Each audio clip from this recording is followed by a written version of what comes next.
भैया फोन आवता। अरे बंद करा भैया, घर से फोन आवता भैया।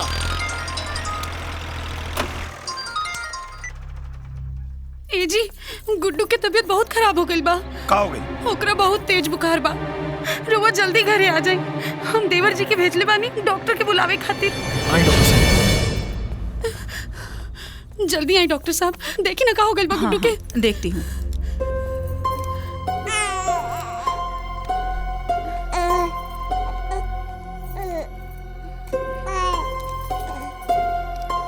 इसे नहलाया था क्या? हाँ। कब? सुबह मालिश कैला के बाद। इसे तो निमोनिया हो गया है। इसे सांस लेने में तकलीफ हो रही है। बच्चा अगर थोड़ा बड़ा होता तो कोई बात नहीं थी। इतनी छोटी सी उम्र में निमोनिया होना बहुत खतरनाक है। मैं इसे इंजेक्शन दे देती हूँ। अगर 12 घंटे के अंदर फायदा हो गया तो ठीक है, नहीं तो नहीं।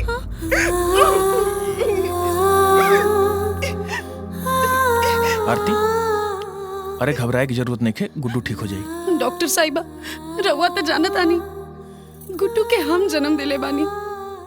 अगर गुड्डू के कुछ भी हो जाए तब हम जी ना पाए डॉक्टर साहिबा, हम मर जाए। सुधा, तुम्हारी इतनी बड़ी कुर्बानी की यदि भगवान की नजरों में जरा सी भी कीमत होगी तो यकीन रखो बच्चे को कुछ नहीं होगा। चिंता मत आरती, डॉक्टर साहिबा सुई लगा देले बाड़ी। देखियो बाबू एकदम से ठीक हो जाए।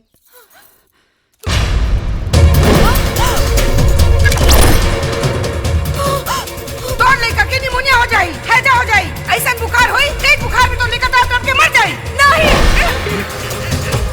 आरती, आरती, दीदी, भैया के कहीं ना कि गुड्डू के हमरा के दीदी, हम अपना नहीं है लेके जाता नहीं। अरे पगला गेल बड़ू का तू? गुड्डू के हाल में लेकिन नहीं हर जेबू। हाँ जाई, काहे कि अब हमरा के विश्वास हो गइल बा कि गुड्डू ये घर में रही तो जिंदा ना बची। आरती, ये तू का कहता रू? आरती बिल्कुल सही कहता रही।